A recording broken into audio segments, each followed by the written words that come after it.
All right. We are live here on twitch.tv/Perry Von Vicious. A second stream all in one day. Can you believe it?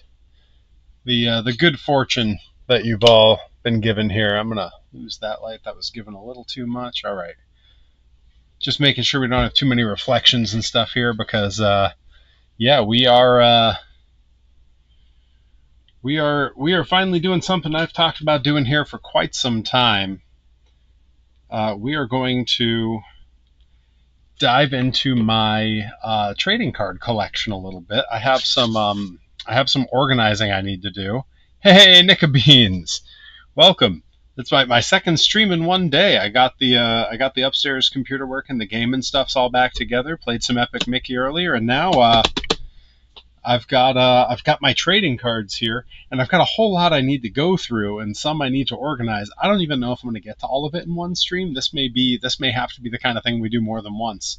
And I'm still messing with the lighting situation here, figuring out what's too much, what's not enough. Yeah, I gotta lose that one behind me. Let's see. Yeah, if we lose that one, I think we're looking much better here. All right. Nickabean says, I almost bought some trading cards today in Brimfield. I want to know what you almost bought. Who knows? I might have some of them here because I've got some wild ones. I've mentioned before on the stream, I don't really collect sports trading cards. My mom, huge sports trading cards nerd. She has a monster collection of baseball cards from the 60s and 70s. Somewhere in my parents' house, and one day I'll probably have that, and I'll be excited to see what's in there. That'll be pretty cool. But growing up, sports was never my thing, he said, being someone who makes his living as a professional wrestler. Hey, Bobby Gilbert, welcome. I use them as price tags when I vend. Oh, wow, okay. They're Batman Begins. Oh, that's so cool. I might actually have some of those in this collection. So I haven't actually gone through everything that I have. Yeah, I knew I was going to do this stream, and I knew I had some stuff to organize. So I went and I found the box down here that had my collection in it. And there was a lot more stuff than I remembered having. It's pretty exciting. So I'm gonna kind of quickly go through some of these. Maybe we'll do like a longer video to revisit some of these collections. And I know Bobby Gilbert will be interested because I have a bunch of monster truck trading cards. And I know Nikki's going to be interested because I got a lot of retro early 90s, late 80s trading cards. So this is going to be pretty cool. I'm going to go ahead and switch us to the close-up cam so that we can get a good look here. So in this binder, neatly labeled by my mother, Ultra X-Men, and 30th anniversary Spider-Man. There's two collections that are in here. Let's see. I haven't done a lot to set up where the camera is here, so I'm still kind of playing with positioning for the webcam. So we might have to get a little creative here. Yeah, there we go. We're kind of getting it there. There's a bit of a glare. Let's see if I can lessen that a bit. We're gonna make do. So this is on top here. This is the 1994 Flair Ultra X-Men. Clearly not complete. There are a couple empty spots here that still need to be filled in. But the art on these is really fantastic. I'm gonna pick a random one from the front here. We'll go with one that everyone loves. We'll go with Wolverine and pull him out and get a good look. Like, the art on these is just fantastic. And then when you flip it over to the back, really, really just wild stuff. You know, I was a huge collector of this stuff. Read all the comics as a kid, of course. And these really are, like, yeah, the art on these is just gorgeous. I mean, look at Storm here. I know the camera doesn't always like to focus the way I would like it to. But, like, just crazy detail. And yeah, that's I believe a mostly complete set of those. Someday I may try to complete that set. You know, I know there's collectors groups over on Facebook where you can do some trades, and it's easier to get individual pieces. But yeah, like I said, I'm going to try to fly through some of these because I know I've got others that I'm going to need a little more time. We may do a revisit on these. Okay, I like this. This is cool. So some of them, I noticed there's like subcategories in these cards. When you get to these original team X-Men and you flip around to the back, they have the comic that they first appeared in printed on the back. That's really cool. Love that. But yeah, like I said, I do think at some point we're going to have to do a revisit on this series and do a deep dive, like literally just pull them all out and go through one by one with like the nice close-up cam. Yeah, as we get past all of those, we get toward the end here where we have some of the special cards. These are the ones that are the rare cards in the line, and then we get to Spider-Man, and this is, I believe, the '94 Spider-Mans. Let's pull one out and get a look. Let's see. 92. This is the 92 30th anniversary Spider-Man, 1962 to 1992.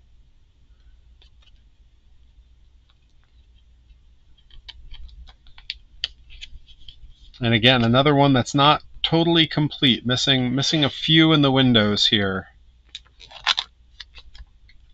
I always loved the style of, I mean, really all of the early Spider-Man cartoons and all the early Spider-Man comics. Oh, I love look at the artwork on the back of these. Oh, I love that.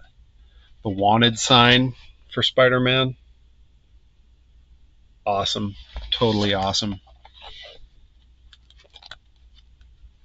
And this is nearly complete. Like, so far I've only seen 2 that I don't have. That's pretty. Yeah, and then so we get to some of that 90s style later era.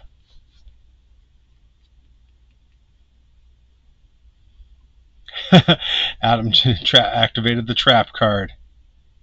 I know. Hey, Mr. Man, 2 streams in one day. You know, I'm making up for failed streams earlier in the week when I had technical difficulties.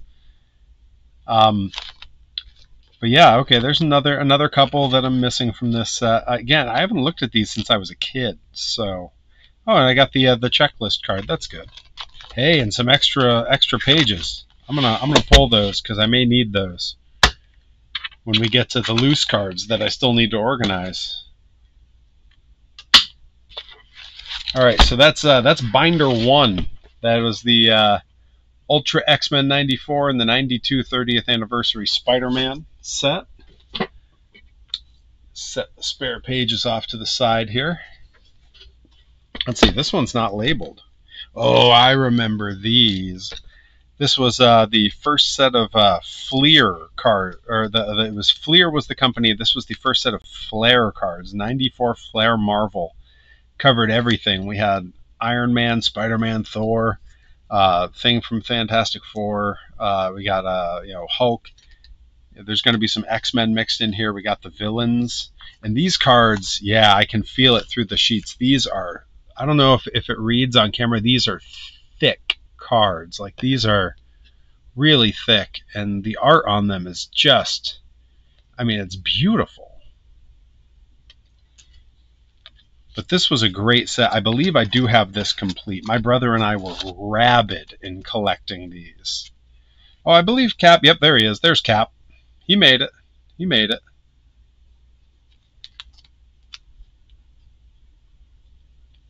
But yeah, this is a tremendous set. I remember this card being very scandalous since I would have been in the 3rd or 4th grade when I was collecting these. Now, that's one that turned my teacher's head. A few like that. Yeah, we got some of the X-Men working in.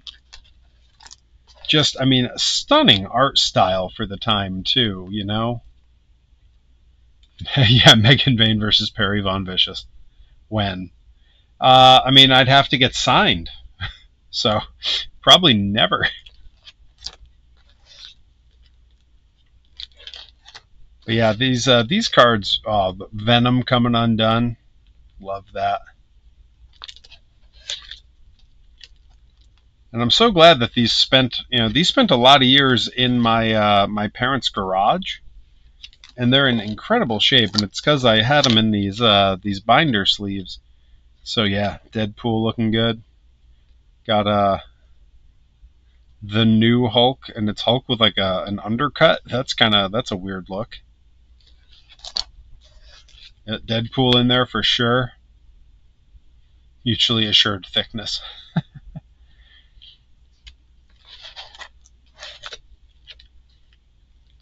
Oh man, Spider-Man 2099. Always loved that look.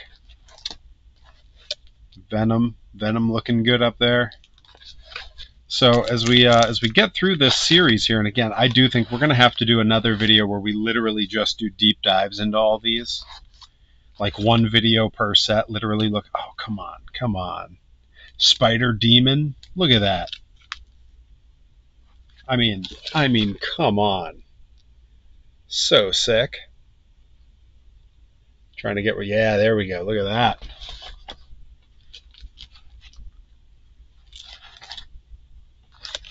And then when we get past the checkmark card, I got all the specials, all the rares. Where they're on the back, they're foil. Look at that. That metallic. I'm gonna pull one out so you can get a better look. Let's get a look at Ghost Rider here. Ghost Rider. These cards are so thick they have a little bit of trouble getting out of the sleeves. Oh, maybe we're not pulling Ghost Rider out. Ghost Rider feels a little stuck in there. Years of sitting in the sleeve. There we go. Now it's loose. So on the front, not that interesting a card. It's got a nice sheen to it for sure. But the back, that metallic, so good.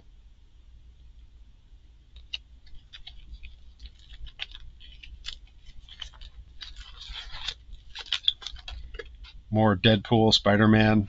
Yeah, some great cards in these series. All right, no extra pages in that one to pilfer from. From which to pilfer? Nah, whatever. Foiled again. Got him. Got him. Oh man, those got to be worth a pretty penny.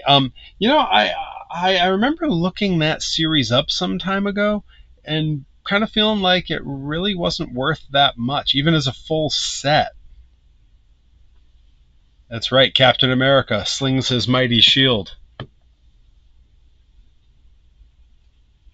Oh yeah, how'd the E-Fed go, Bobby? Let's see. In this one we got, this is the Amazing Spider-Man series. I wonder what year this one is, because this is a different style now. Oh yeah, look at this. I loved this series because when you put the cards in the pages, they became one design. This building comes down into this one. The spotlight comes out into this one. They kind of like cross. I love that they were thinking, yeah, look, and then it's a whole nother page that goes together. I love that they thought through how these were being stored. I always enjoy how the back of the cards look. I always like that they've thought through those designs as well. Yeah, let's get a look here. This was 1994. Was this series. And yeah, literally as every page kind of melds into each other. Such a great design.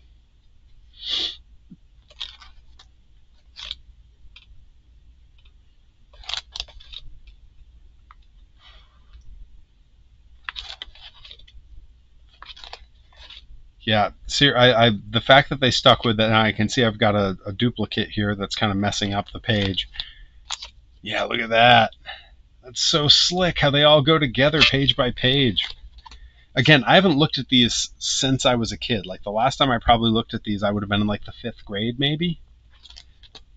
And here I am, less than 48 hours from turning 41 years old. If anyone feels like donating to the old birthday fund, my Venmo can be found on my socials, and you can also find my wish list. Go ahead, feel free. Don't feel obligated though. I just like that everyone comes and hangs out while I nerd out about this stuff. Yeah, this was such a mid-90s Spider-Man art style. You can always tell there's some real distinct features that are that style. The extra big Spider-Man eyes. And if I can find one that's more of a full body shot, he was so he was shredded. Really, not another way to say it. Yeah, here we go. Look at the build on old Spidey here. That was not his build in the classic comics.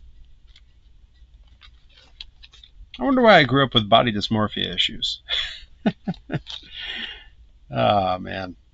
I at one point I had a fantastic poster from this era of Spider-Man that was on the ceiling in my bedroom, and it was just so cool. It was sort of this that swinging from the web pose. I also at one point they sold life-size inflatable Spider-Man decorations that you could get at comic book stores. And I had one of those for a while. I had posed him on the wall in my room, so when you walked by my room, he was very clearly climbing the wall. Uh, Years later, me and my friends, I believe, turned him into a test dummy for wrestling moves out in the pool because he was inflatable. Let's see. Bobby gives us a little rundown of what went down in the E-Fed. Love that. Love that Johnny Torres is picking up big wins. And then Adam NX7 says, I need to get my E-Fed back up and running. If I can get Fire Pro Wrestling World to work again on my laptop, oh man, Fire Pro World is so much fun. I've really enjoyed it. I have Fire Pro World. I haven't done it on stream in a while because I've never been good at playing it. I'm okay at making characters. I'm okay at like setting up matches to sim, but I'm not good at actually playing the game.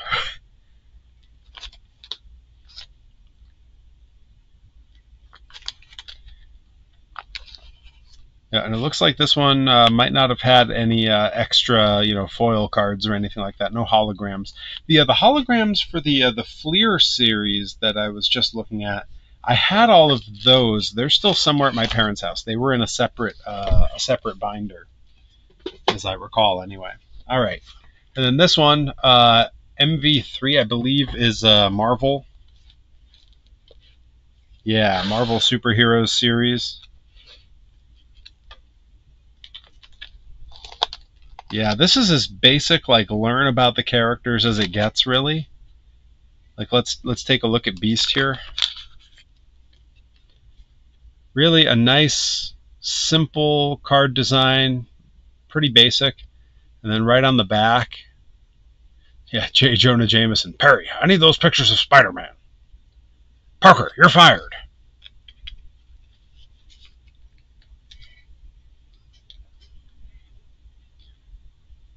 Bobby says I play on super easy. I don't blame you. Gem in the hologram. My E-Fed is on WW2K. Okay, yeah. Well, I 2K25. Man, any of the modern games have left me so far behind. Let's see, yeah, there's a few missing from some of these series. I think one day I probably will take the time to complete these because they're just, I mean, they're so cool. They're so simple too. This is 1992 Marvel. Like, what a great time to have been a comic book fan. Like, obviously, it's better now. We got all the movies. We didn't have those movies when I was a kid. I think I want to say of what we think of in the modern Marvel movies, the earliest we got was that first Spider-Man, the first Tobey Maguire Spider-Man, and I was in the middle of high school when that came out. Oh, Human Monster Truck coming to PWB on Monday. Heck yeah. Parker, why are you so... Parker, you're ripped.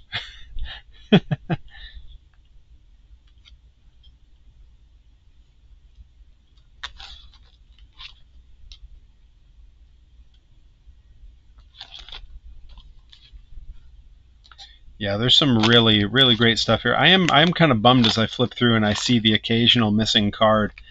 I am so neurotic and such a completist that I wasn't that way at this era. I know when the turning point was.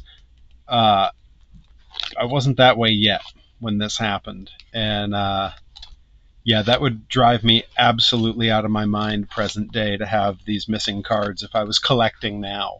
Like if these were something I could just go into a store and buy. it would drive me out of my mind.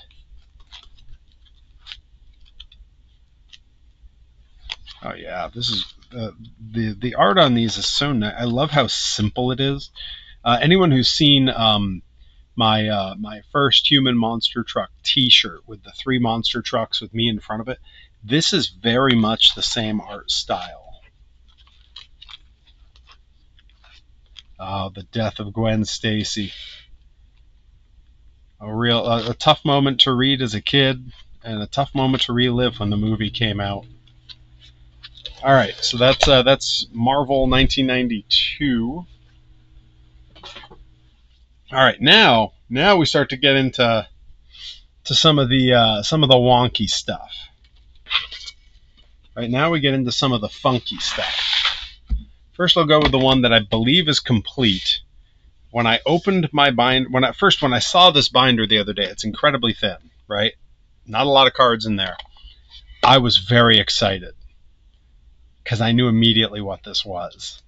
When you talk Marvel, when you talk X-Men, there's a lot to cover in a single set. This set is based on a single person. These are the Michael Jackson trading cards. Oh yeah. Oh, that's right. You better believe it. And I believe that I have the entire set. I believe there's nothing missing here at all. Yeah, it is. This is the complete set. Let's see. There's not a ton of them here. That's right. Smooth Criminal. Any Weird Al cards? Unfortunately, no. Weird Al did have a trading card set that you had to buy through his website at one point, and I never got a hold of them. I may eBay them at some point. Like I gotta have them, you know. All right, let's see. I'm gonna see how many of these I can name what they're from because there's so few. Let's see. This one is the video with Paul McCartney. That was the Girl Is Mine. Let's see, we got Billie Jean with the light up trash can. This would have been from the Off the Wall tour. Nickabeans wants to know, Perry, what's the date on those? Let's see. Ooh, the same year I was born, 1984. Let's see, this is going to be a behind the scenes picture, not actually for a music video. Same with this one. This is Billie Jean, Beat It. This is a behind the scenes, probably from his tour. These are probably from the live tour. This is another outfit from the Girl Is Mine video. Oh, it's not The Girl Is Mine. The Girl Is Mine was the song he and Paul did on the Thriller album together. But the song that wasn't on the album that they did the video for was, I'm just going to read it on the back.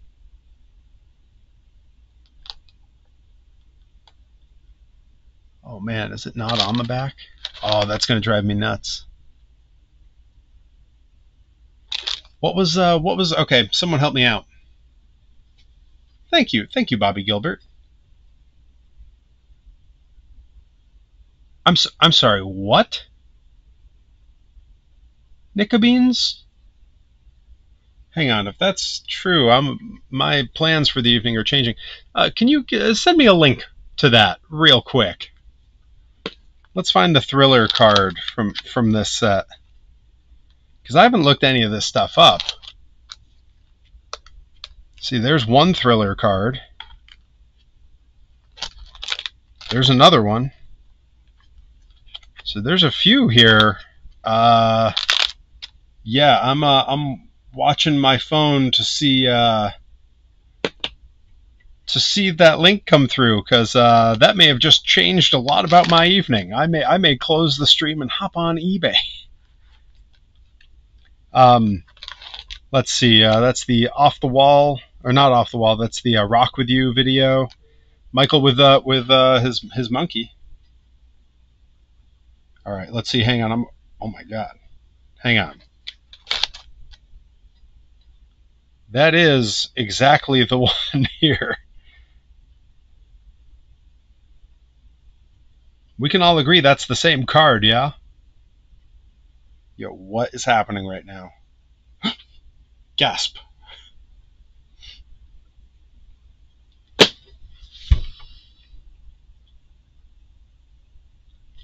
Yeah, I just saw what that was going for. This binder just became a lot more important to me. I love these and I don't want to let them go, but if that's really what they're going for, yeah, that's a pretty big deal. That's like a couple of trips to Disneyland for me. Well, oh look, little young Michael doing the old Jackson 5. This was his tribute to Frank Sinatra. Ooh, and this is no joke. That's the Pepsi commercial they were filming where Michael Jackson's head caught on fire. All right, I am going to keep that where I can review it again soon. Nickabean says check my other link. Hang on, I'm looking. Okay, all right. Well, to be fair, theirs is graded a PSA 10, so that's going to make it much more. I get that. Wow, but that's definitely. Hang on. Let's pull the binder back out. Hey, Mr. Man says you can buy a whole pack of those cards for $5. Let's see. Do I have that same one, or are there cards I'm missing from the set? I was pretty sure I had the whole set. I don't see that one somehow. Okay, well, the one that claims to be the most expensive I don't have. But holy crap, I'm going to have to... this is... go ahead and just keep that nearby. Wow. All right. We're continuing on with the 80s, 90s weirdness here. Again, I don't really collect sports trading cards, so if you came here for baseball, basketball, football, you're in for some disappointment. But if you came here for the Ninja Turtles, then we're cooking. Now, these ones I was collecting when I was real young. This would have been first or second grade. And you can tell because I've done something borderline unforgivable in the way these are stored. I don't know if it'll read on camera. There's like all the doubles that are the same cards stuffed in the same sleeve here. That's really not good for them. But it does mean I've got loads of doubles. So probably able to sell some of those off and part with them because I only need one set. Now, I had a bunch of these from Nickabeans as well that are over in my pile yet to be put away and taken care of, that came in their wax packs. I do still have those waiting to be put away. And I do love the design on these. They came with the sticker, the puzzle stickers. Set those to the side because we may need to organize those. Now, I haven't looked. Are these actually in the right order? Yeah, 14, 15, 16, 17. Are there any missing, or do I have everything in multiple doubles? Because I might... Oh! See, here's where we get to find out if Nickabeans helped me complete a collection I didn't know was incomplete. I'm missing 31. This is where you all get to just join me being a nerd here. So I got this stack from Nickabeans from quite some time ago. Let's see if we've got a 31. 48, 62, 16, 1, 43, 17, 40, 57, 72, 8, 64, 87. How many cards did they put in this series? 26, 77, 53, 32, so close. 5, 58, 60, 79, 36, 64. Okay, well, we're still missing 31. I wonder. Some of these series were missing certain numbers in the cards, like they didn't print certain numbers. I wonder if there just wasn't a 31 in this set. Let's see, got all of the next page. Okay, all right, we got 2 in a row missing here, 48 and 49. I think we have one of those. Uh-oh, Nickabeans. 48. I have not added a new card to that set since I was in elementary school. And we are completing this here. Now we just need to see, do we have 49 in here?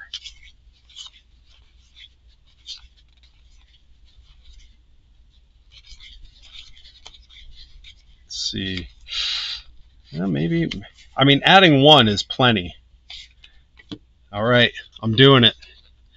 into a card sleeve that hasn't had a new card added since I was just a wee little first or second grader. A boom. That's right, one closer to full. Let's go. Let's go. All right, let's see. We got all of that page, that page, that page. And it ends at 88 here. And I feel like I had some that were higher than that. Let's see, 62, 16, 1, 43, 17, 40, 57, 72, 8, 64, 87. Oh, that might have been the highest one that I had. Okay. Well, I was only missing 3 cards, and of the ones that you gave me, one of them was one of the ones I was missing. Now, I do notice that I don't have any of the sticker and or puzzle cards in here because it jumps straight to Turtles the Movie after that. So I'm going to say that these 2 sticker cards, they go in these last 2 spots for me. I didn't have any of those, so that's a huge win. That's 3 that we didn't have in the set before. I just had a piece fall out of the fall away here. All right, I'm going to set the spares of these aside, and at some point I'm going to split up all the doubles, and maybe we'll start doing some occasional giveaways on some cards or something. All right, so we go to the Turtles the Movie collection, where I've again double stacked all the extras. I was a kid. I didn't know any better, but it's okay. They're all here. They're all in one piece. These are great. All just picture cards from the movie. So far, but wow. I actually love the photography on here. Like this picture of Shredder in front of like some snowy mountains or something. Something about that style that's so sick. I mean, it looks straight out of an old samurai movie or something. Okay, we found there's a couple missing here. Not bad. Casey Jones looking as awesome as he can. Look at that. The epitome of badass. That's right. The one time Shredder went on vacation to the Himalayas. Yeah, I mean, famously, of course. Yeah, another one missing. Boy, these card collector pages are really thick. All the newer ones are very floppy and loose. These are dense and hard.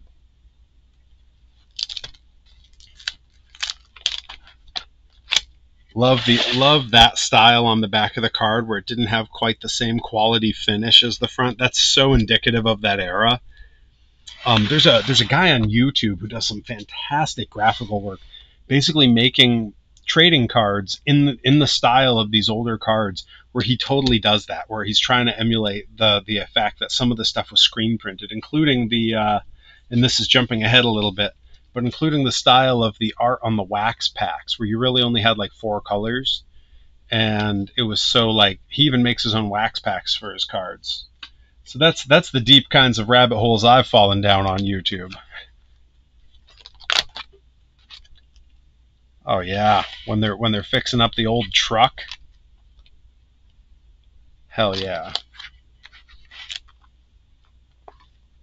Outdoors, which is all supposed to emulate an old farmhouse in the Northampton area, because that's where the 2 creators lived when they created the Turtles.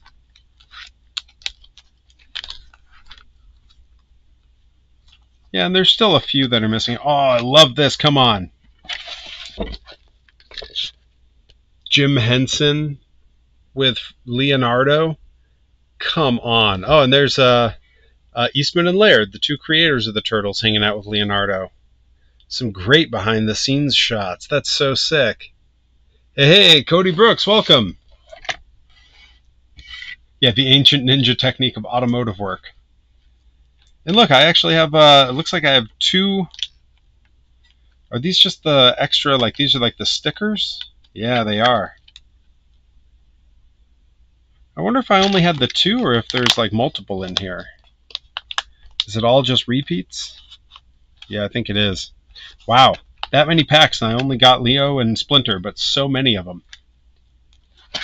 All right, so that's that for the sort of random, big, thick ass binder of random old cards.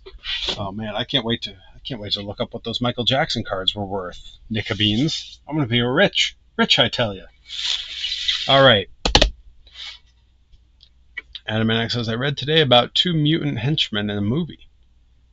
I read they actually wanted Bebop and Rocksteady in the movie, but Eastman and Laird didn't want them there. That's true. That's how we got Tokar and Razor in Turtles 2.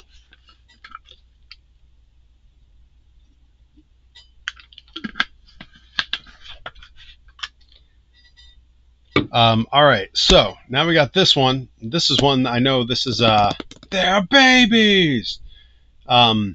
This is where Bobby Gilbert's going to get very excited. I know Adam NX67 will also be psyched because these are. We got a few things to look at here, but these are that original series of classic monster truck trading cards. Before we look at those, though, I have this. I want to see how long before someone in the chat can tell me what this is. I want to see if someone can guess it.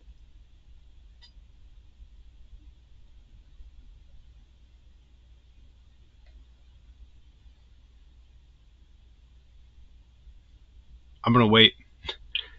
Throw out a wrong guess if you have no idea. What is this?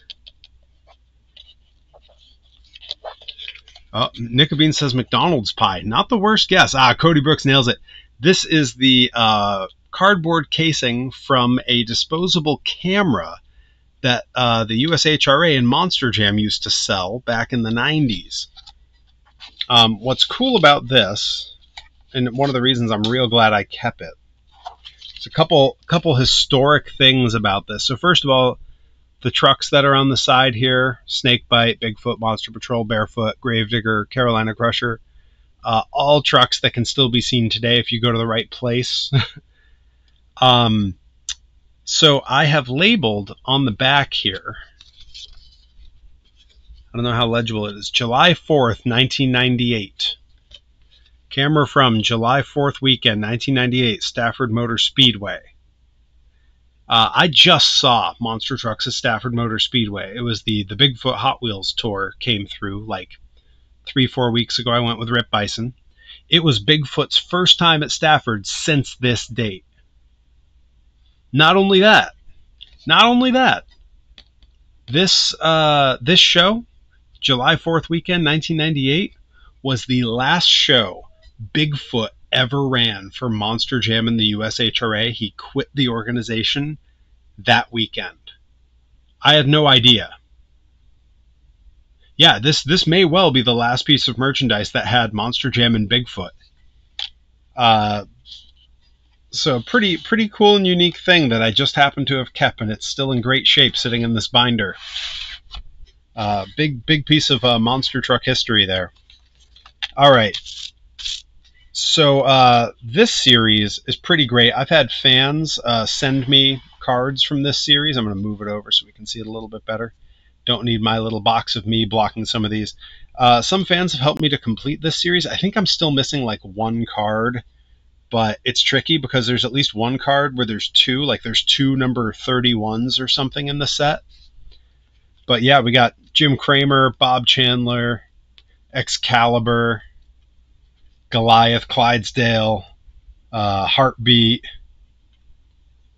Just like some really fantastic photos from that era. I'm actually going to flip it a little bit kitty corner here so that we get a little bit better. One of the monster tanks. Yep, No Problem was in there. Wild Hair. We got the Bigfoot Fast Tracks. Bigfoot 8. That's right, monster tanks all through this. Yep, Full Metal Jacket, another monster tank, Liquidator, Goliath. Now, Goliath, I never saw in its era, but I've seen it twice now. It is restored fully and on display at the Monster Truck Hall of Fame and Museum in Butler, Indiana. I also have Marty Garza here, wrote a book called Monster Truck Technology. That is a great chronicling of the evolution of monster trucks. Bigfoot 4, probably my favorite. Bigfoot 2, Bigfoot 8 or 9 is a close second probably. Now I can see here that I have one missing there, appears to be number 24, and it's possible that I actually have that, because over here off screen I have 2 huge boxes of these cards that are mostly in order. So we're gonna check real quick. We decided that was number 24 I needed. These should be in order. If they're not, I'm gonna close it right back up. They're so not in order. Oh no. All right, yeah, I'm not gonna pick through all these on stream. That would be incredibly uninteresting content. But yeah, huge pile of doubles that at some point I'm going to be totally willing to part with. That's right, Karen Pencil, the other driver of Thunder Chicken, the current owner of Thunder Chicken, the gentleman behind Foul Play Motorsports. Actually, a buddy of mine over on Facebook. We've done some trading, and I've done a little bit of custom toy making for him. Actually have him and Kid Rarig's autograph on a poster over in the gym. Got the original Taurus here, big fat wheel Taurus that used to crush the buses. Excalibur, who just had the modern day version of Excalibur, just had a hell of a run at World Finals. Andy Brass from Bigfoot with that legendary mustache mullet combo. Look at that. Look at that. Just fashion, baby. And I believe that one card might be the only one I'm missing. Towasaurus Rex, who is still running, just out of up in New Hampshire. Here's a second one that appears to be missing, right under Bennett Clark of Clydesdale and right above Gravedigger. Shave those sideburns, hippie. Mr. Burns, I'm not sure you know what sideburns are. Oh, good. I'm glad someone could tell me where the cheap viewers are. Do you have any of the Topps cards from the 1/64 scale Monster Jam trucks in 2012? I don't, and I wish I did. I know those are really hard to come by. Let's see. So it looks like number 50 is one I'm missing too. I need to jot this down on my phone so that I don't forget.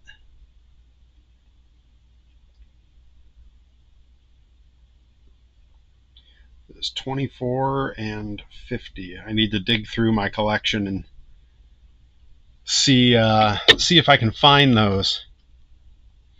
The old Thumper truck. I always loved how they could, back in the 80s, you could just have something as incredibly copyrighted as Disney's Thumper, just painted on the side of a truck and no one said anything or did anything about it. Rambo. Jack Willman Sr. of Taurus.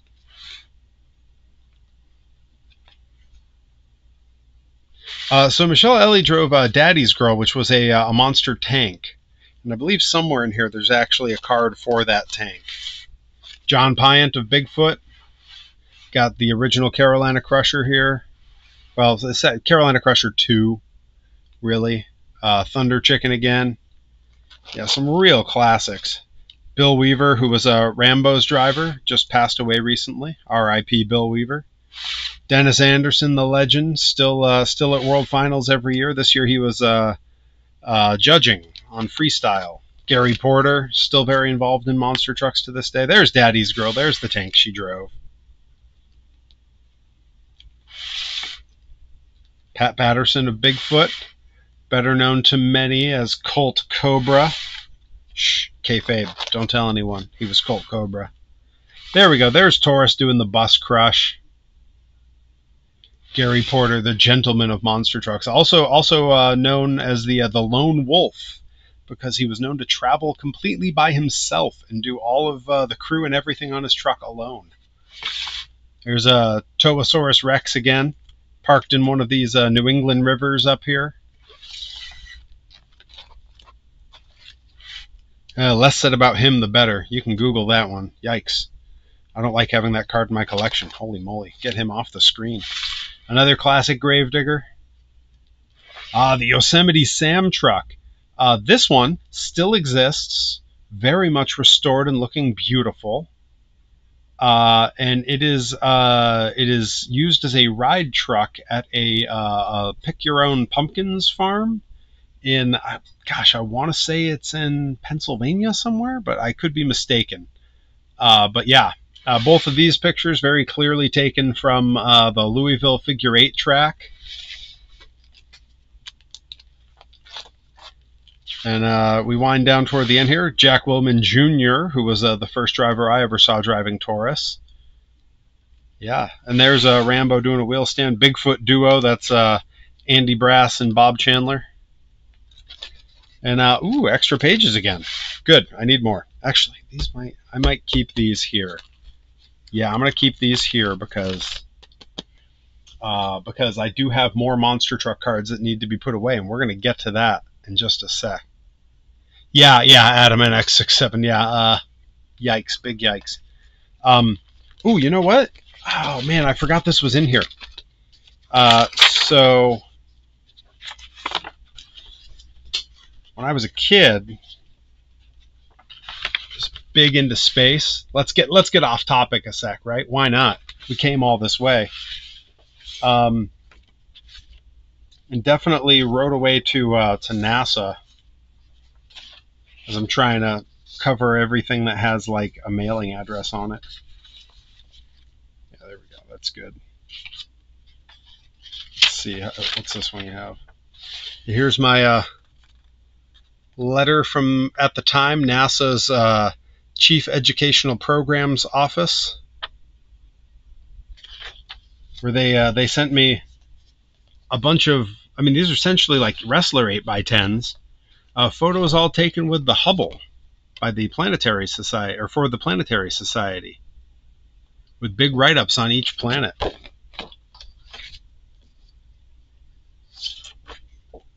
Like, how cool is that?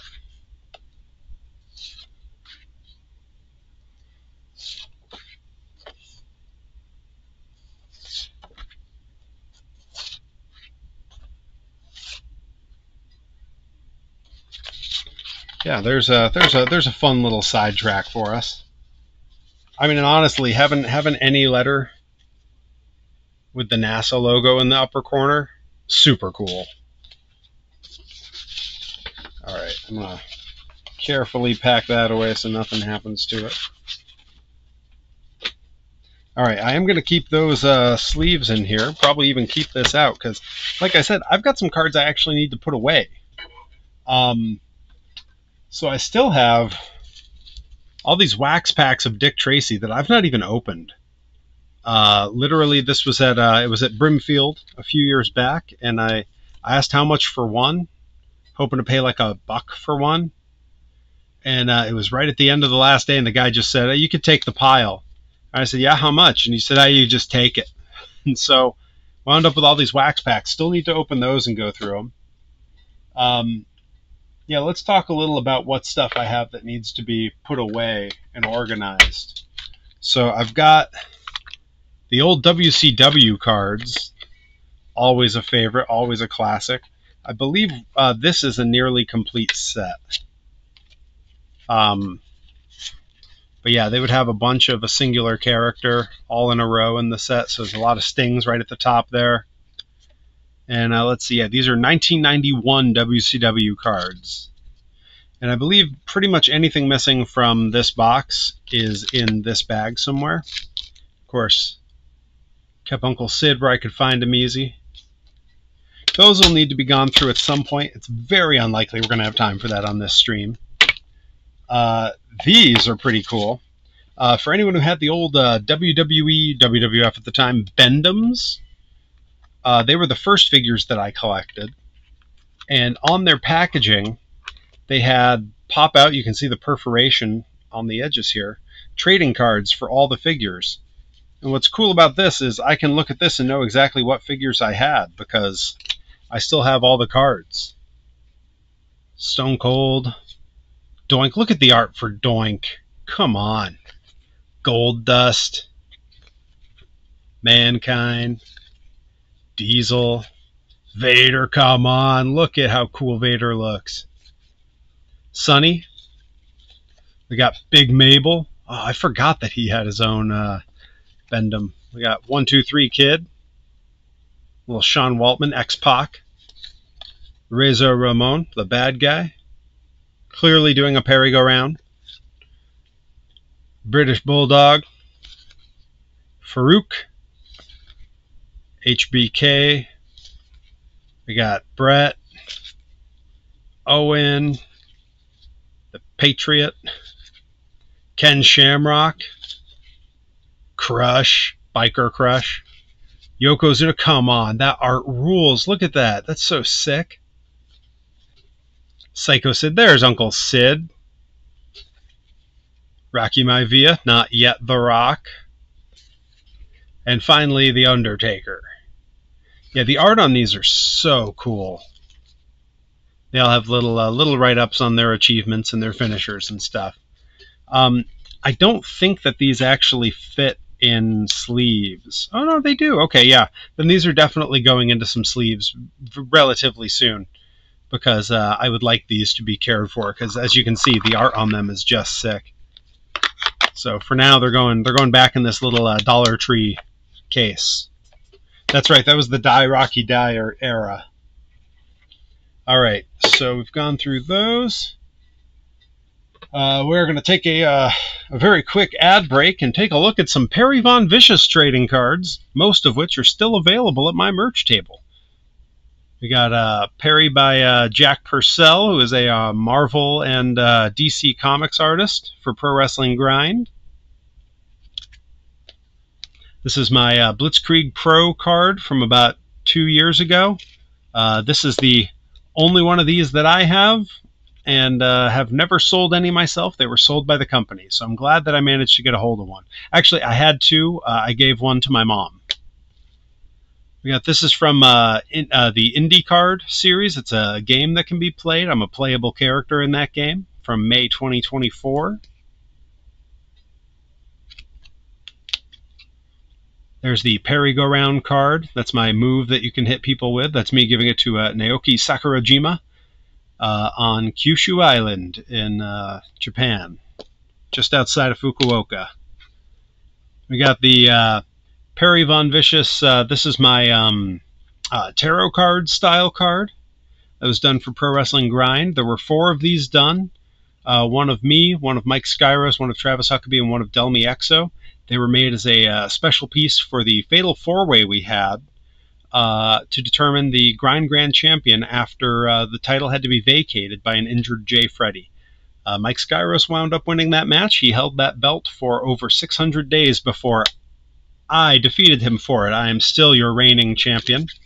Seth, oh, wow, got a few snuck in here. Hey, a sticker of my buddy Kerfloss. If you don't know Kerfloss, check him out on Instagram. He does some great toy making, old school style wax sculpting of toys. Awesome. All right, and so what I have left here, I have, we'll go out of order on these. This was a gift from Joey Nails. It's an Uncle Sid card from the WWE Classics line from Panini. Bobby says I'll hold it for 790 days. That's all? Only 790? Let's see, we got a Tajiri card that was also gifted to me by Joey Nails. Got a Tajiri trading card from Japan, from Kyushu Pro, that was gifted to me by Tajiri before I went home. And I have Baten Burabura's trading card from Kyushu Pro, featuring down in the corner the announcer Yamaguchi-san, who was also the driver for the Gaijins. So we rode many hours in the company van with Yamaguchi-san. So that's a little special set that I keep around.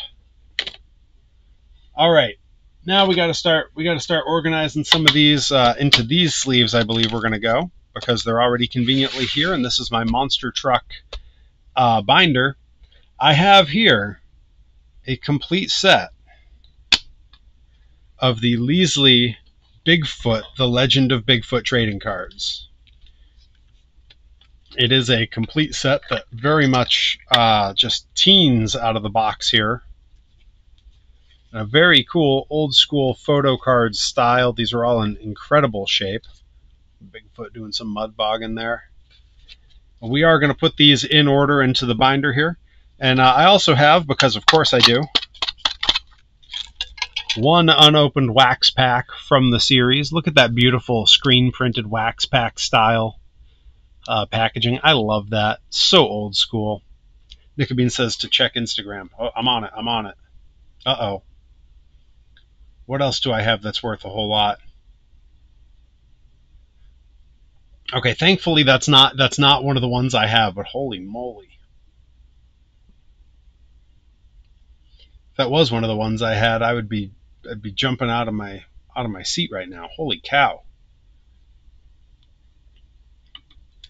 But yeah, one of these unopened. It does say on the back, poster offer for giant 2-foot by 3-foot Bigfoot colored poster. Ordered, send 3 Leesley wrappers along with check or money order for $3 to, and then there's a P.O. box. I wonder if that's still, that can't be valid, right? That can't be valid. No, the Rocky Maivia card that I had was one of the cartoon ones from the Bend-Ems series. I'll pull it out again real quick. It was way at the bottom of the pile. There it is. That's the one that I had, which is very much a cartoony style. Yeah, I kind of want to send $3 and some wrappers from these things to that address and see if I can still get that. I wonder if I just showed up to the Bigfoot, the main Bigfoot office with this and said, "Hey, can I still get the poster?" Do you think they'd give me one? Like, I kind of hope so. All right. Well, we are going to put these Bigfoot cards away. I'm going to grab a little sip of water here because I've been doing an awful lot of talking.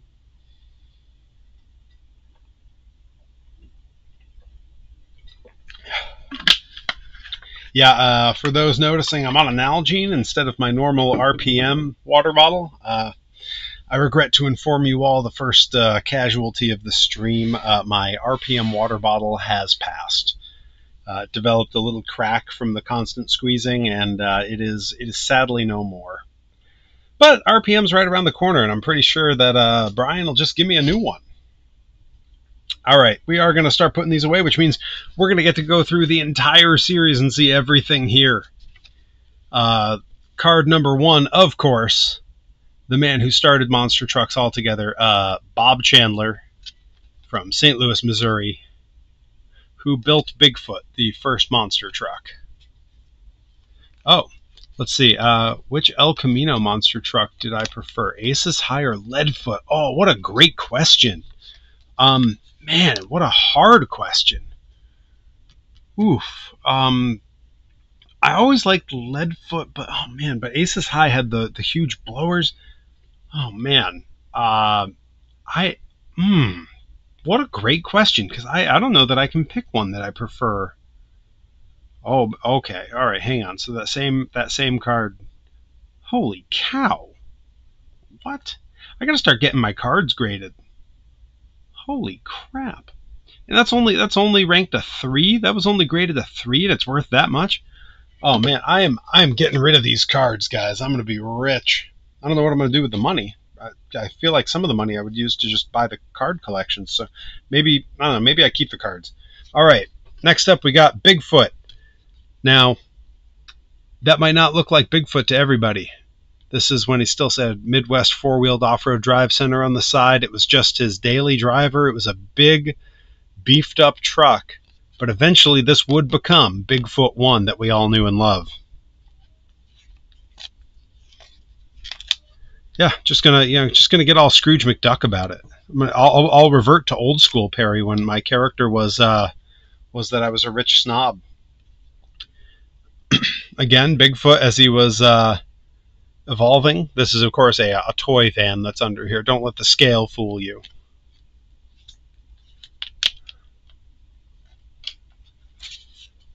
Love this. This is from one of the very early car crushes in front of fans where they did dually tires on the truck, and Bob actually drove it himself up there.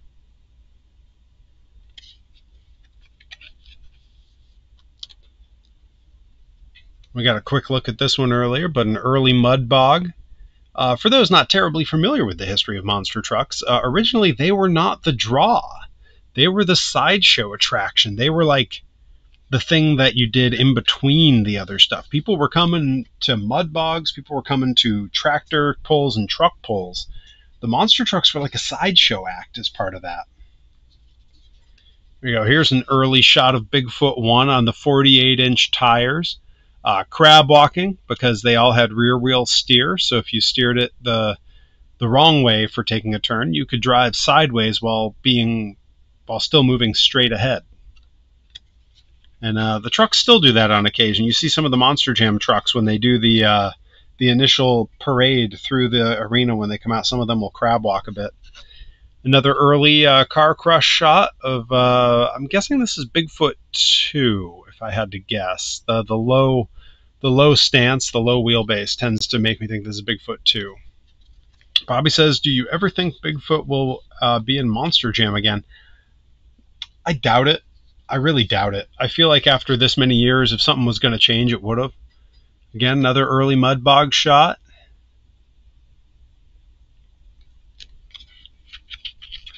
What a great series.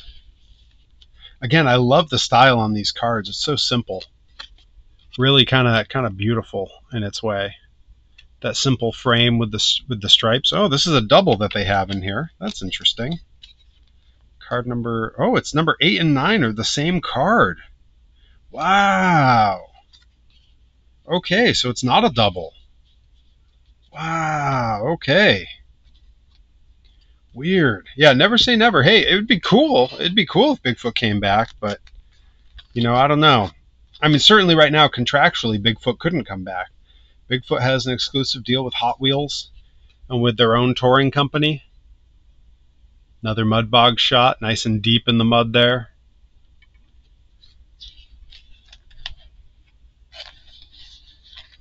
I'm getting texts from Dr. Redacted as we speak here. He and I are trying to put together plans for when I'm out in Milwaukee.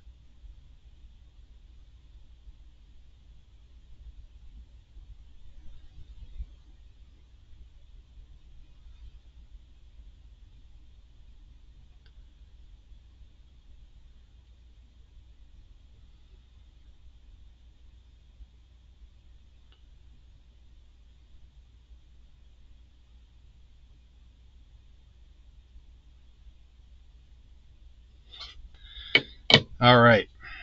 Now this one appears to be the same one, but is it a different number? It is. Wow. So they did a lot of doubles here. Interesting. Yeah, it would be a pretty big moment, Bobby. Like, absolutely. So this is Bigfoot 2. Yeah, you can tell that low wheelbase. Look how tight those tires are up to that wheel well. Yeah, I've started to develop an eye where I can pick the different Bigfoot, the early Bigfoots in particular, out from each other.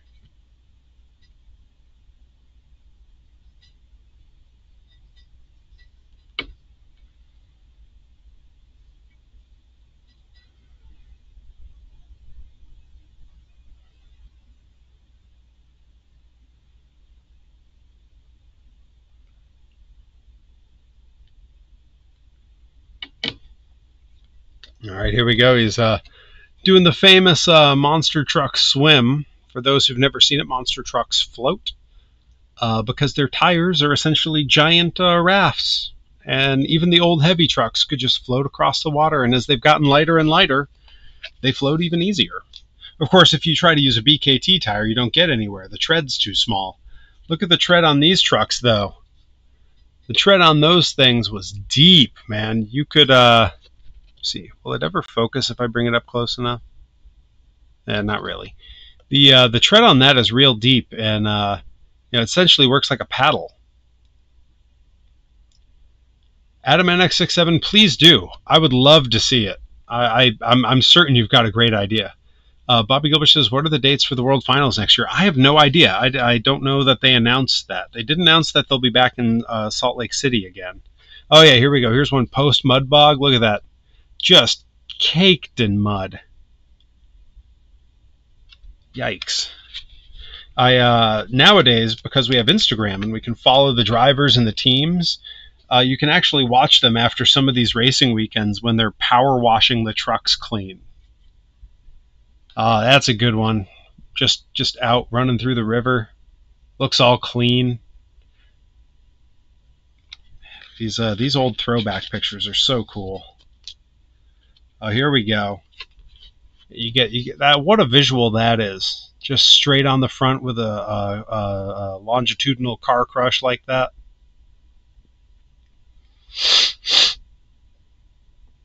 Yeah, Adam, that's exactly why the tread was like that.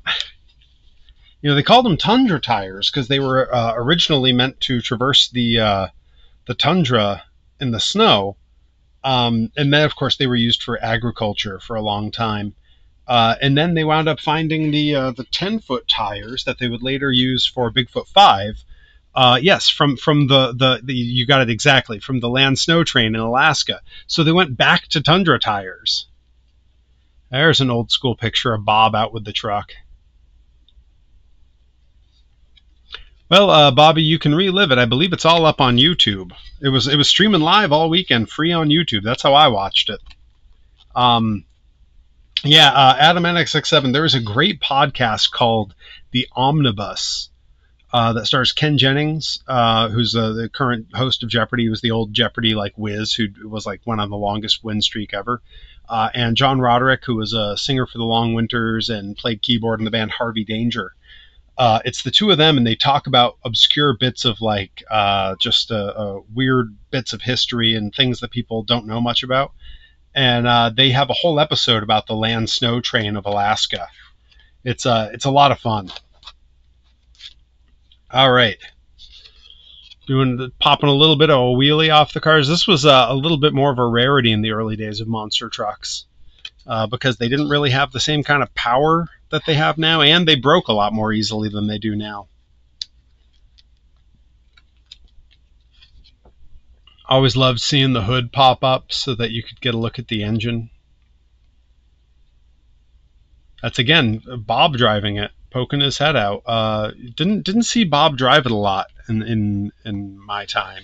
You know, by the time I was watching anything, it was Jim Kramer. Was the earliest driver that I saw. Great lighting on this early car crash. Car crush, I should say. Some of these pictures, I swear I can tell you like the VHS that they're frozen from.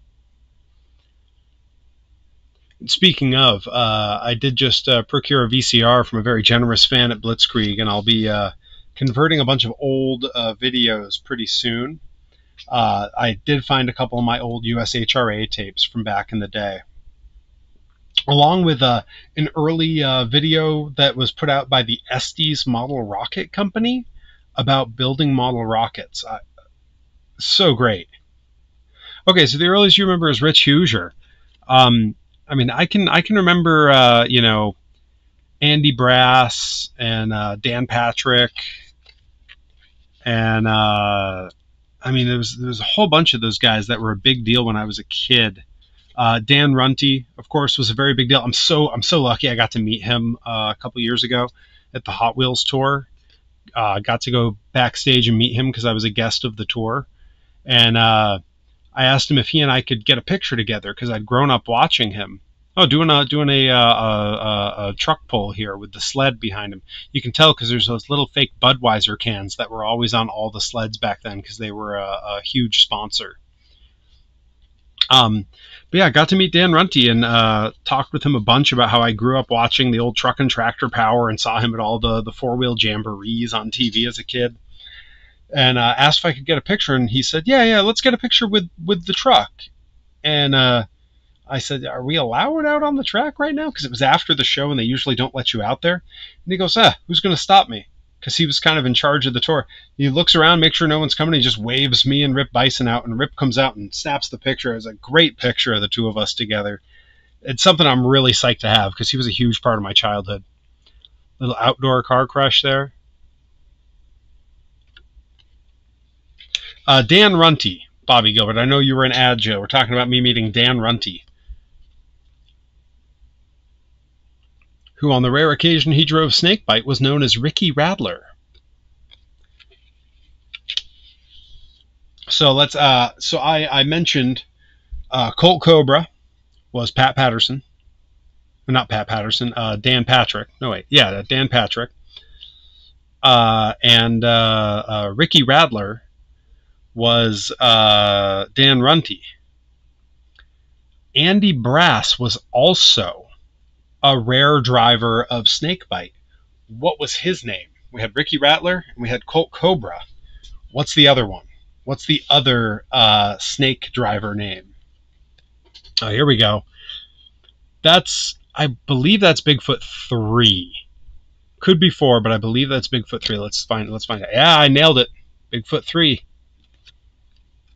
Gene Patterson. That's who was Colt Cobra. Dan Runte was Ricky Rattler. And Andy Brass was one. He only drove a couple times, but what was his name?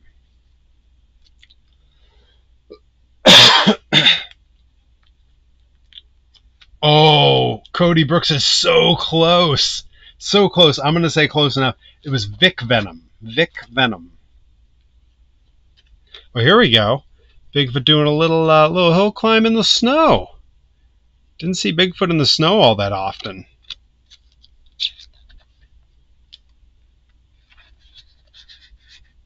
Hope we're all enjoying a nice relaxing evening, just going through old trading cards. It doesn't get much more exciting than this, folks. Everyone forgets about Vic Venom because he only drove that truck like 2 or 3 times, and I think only once on TV. And it was during the Pen to Points series on the old Truck and Tractor Power. I remember because Andy Brass had a very distinct, recognizable voice, a very sort of recognizable shape to his head. And even with the mask on, when he was talking, I knew who he was immediately as a kid. So that stuck with me forever. Oh, look at that, doing the old truck pull when the weight on the sled would get way up front and it would pull the front wheels up off the ground. Oh, such an iconic 1980s monster truck. Oh, and look at all the... See, you guys, I don't think all the detail necessarily comes through on your screens, but all the pulling tractors in the back. This is a beautiful... You know what? I'm gonna snap a picture. I'm gonna put this up on my socials. We're gonna get a nice shot of this for the socials. There we go. I'm gonna put that up so everyone can see it. I think 30 years on, we're allowed to destroy the kayfabe a little bit. I think most kayfabe things have like a 10-year expiration date, to my mind, anyhow.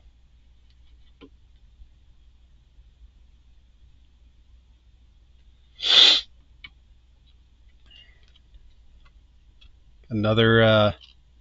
Now, often in the early days with the car crushes, because they would get junkers from the nearest junkyard, there would be, there would be like random bits of graffiti on the cars, and they didn't paint them like Monster Jam does now. You got a car back then, it was just whatever color the car came to the junkyard as, that's what it was. The Radio Star never stood a chance.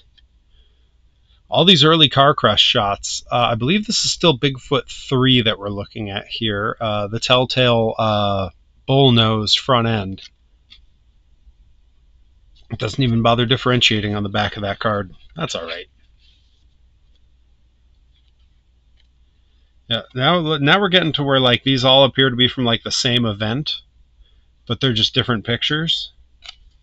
But we're about to move into a different era of Bigfoot. This is sort of the darkest blue Bigfoot's 1 through 3 era, where we had that sort of, we either had the bull nose or we had the original 70s F-150.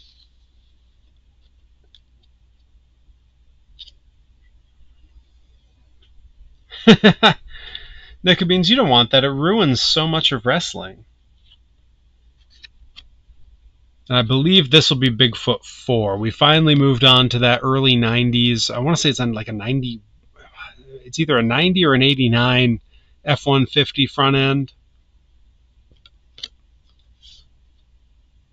It doesn't even say which Bigfoot this is, but I believe this is Bigfoot 4 now that we've moved on to.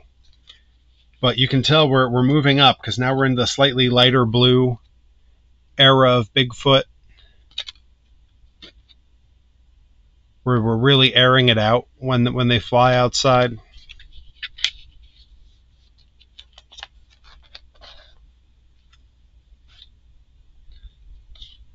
Oh yeah, yeah. This is where they started being able to crank on them a bit. 8788 F250. I think you're absolutely right, Adam. I've been behind the scenes now maybe 3 times a grind, and I'm still blown away during the show. You know, that's fair enough. And honestly, I think like anyone, I don't think that who I am is too terribly different in the ring versus out of the ring. So I feel like for me, you're not really you're not going to see a ton of like the facade like fade away. Like, you know, I do these live streams, I do my vlogs, I post a lot of clips of my workouts. I feel like I've pulled the curtain back about as far as you really can. The only difference is like as far as like the street name thing, like honestly at this point more people call me Perry than anything else. Yeah, this was the era of Bigfoot when I first started really watching. I obviously like Bigfoot 4, which was still the bullnose at the time. That would have been, you know, Return of the Monster Trucks, which was the first thing I ever saw. But right after that, when I started like looking on TV for monster trucks and stuff, this you know, 88, 89, something right around there, 87, 88, F250 era would have been what I saw. Now here we go. Now we're getting somewhere. We got those Tundra tires from the Alaska snow train, the 10-foot Tundra tires. And this would have been Bigfoot 5. It doesn't bother saying on the back. It does say Bigfoot and then Tundra. You won't see the 10-foot tires mounted like this anymore. This was Bob Chandler and the Bigfoot crew's first attempt at mounting these Tundra tires on Bigfoot 1. They got them on all right, but due to the fact that Bigfoot 1 actually sat down inside of the tires, visibility and maneuverability were limited. After some trial and error, they settled on the present above tire configuration for Bigfoot 5 and the 10-foot tires, and I'm sure we'll see a card of that later on.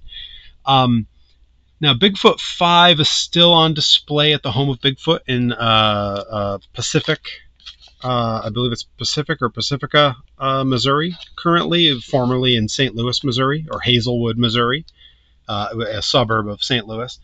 I did see the truck when it was in Hazelwood. I saw it there, would have been the summer of 2011. When I was helping my cousin move to California, we made a stop in St. Louis just so I could see the home of Bigfoot. I have no pictures from that visit, nothing, because I didn't yet have a smartphone. This was it was 2011. I was still on a flip phone. No pictures.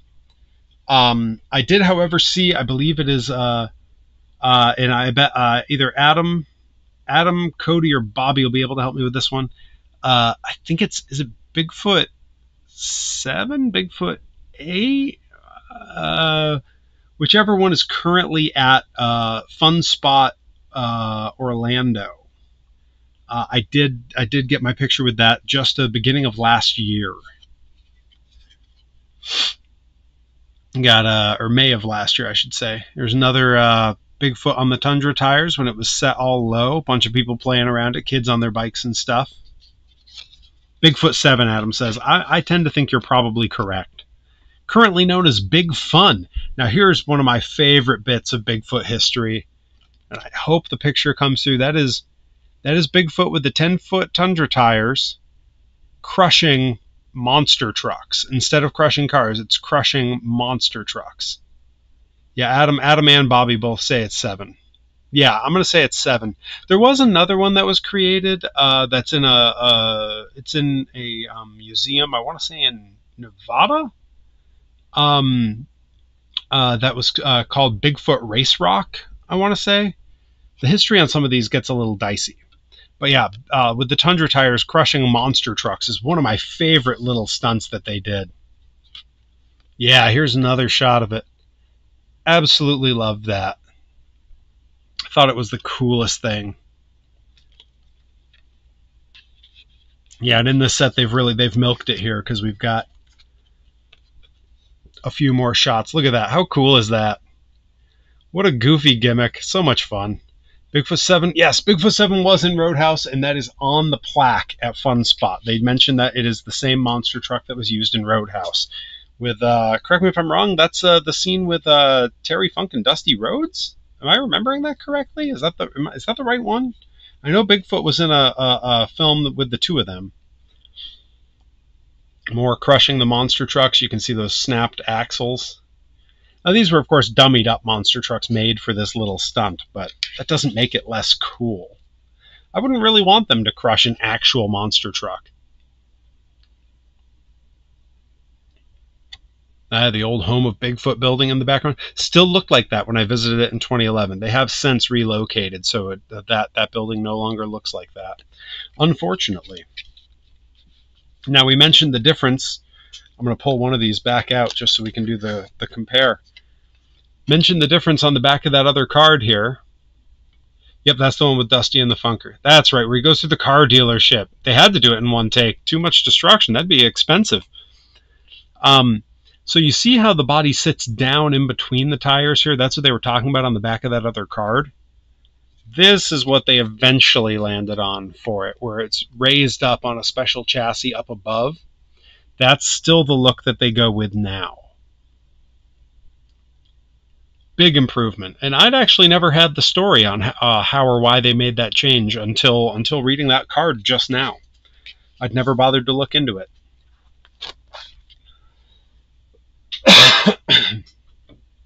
Get another little sip of water here. All right, we got some more of the Bigfoot on the Tundra tires. I think that's that's the one we were just looking at.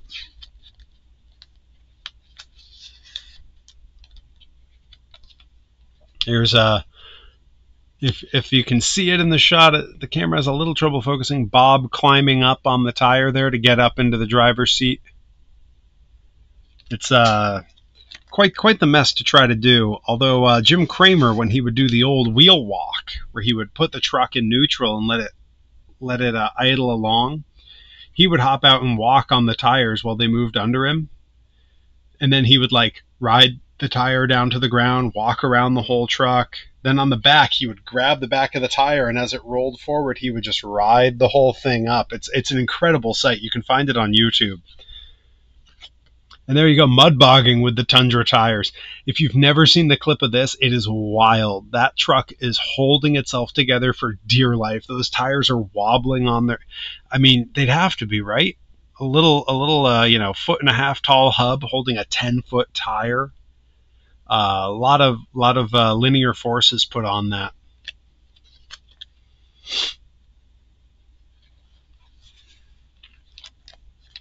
All right. Still cruising on. I want to say, I still believe this is Bigfoot 4. Oh, Bigfoot 3. No, I couldn't see the front well enough. But this is the F-250 body, so they had switched it over by this point. Bigfoot 3, of course, recently having been restored by a gentleman up in the great state of Maine. Brought it down to the Bigfoot open house just a couple months ago. Bigfoot airing it out in front of a big crowd there. Love to see those big grandstand fair crowds. That's if you've seen my exploits to different monster truck shows on my vlog on YouTube, which if you haven't, you should absolutely check it out. I often go to like indie monster truck shows that are at fairgrounds and stuff because it just feels like my childhood. The shows aren't always great. The shows are often kind of garbage, but it doesn't matter. There's a feel there when you're at like this crappy little fairground on a metal bench and everyone's having like cheap French fries and stuff. It's a vibe, man. It amazed me that USA 1 used the same truck for nearly 4 years despite having over a dozen flips. They never really updated it. And the fact that that truck still exists today, fully restored, they kept it the whole time. It wasn't like they didn't have to go recover it and rebuild it. They kept it in great shape the whole time, just always repaired it. And the same is true of, I believe it's USA 1 2.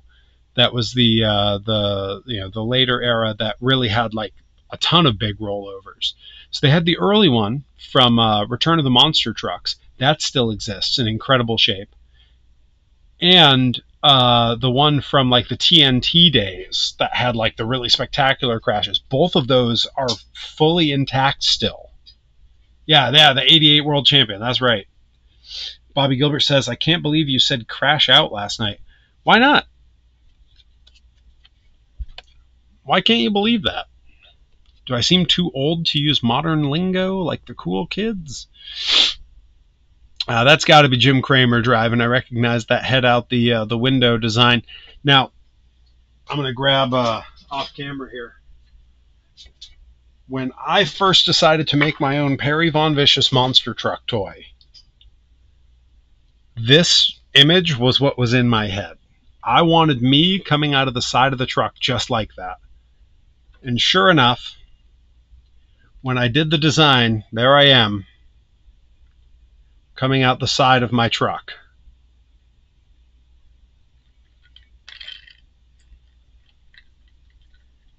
I have to break that guy out once in a while. He sits on display just out of the camera all the time. Prefer when they had the flags at the end of the truck bed and not up by the lights. Hey, I agree. I like them way in the back there. I also like they always had the tonneau covers on the back bed. That's I mean, partly it's functionality that I got a tonneau cover for my VW Rabbit, but it's also, it just felt like the old monster trucks. All right, this has to be. Oh, this could still be 3. I'm looking at the roll bar. This could still be 3. It's hard to say. Let's see. Oh, Bigfoot 2. Wow, they had updated the body considerably on Bigfoot 2 for this one. Wow. I would not have guessed that that was Bigfoot 2 in that shot.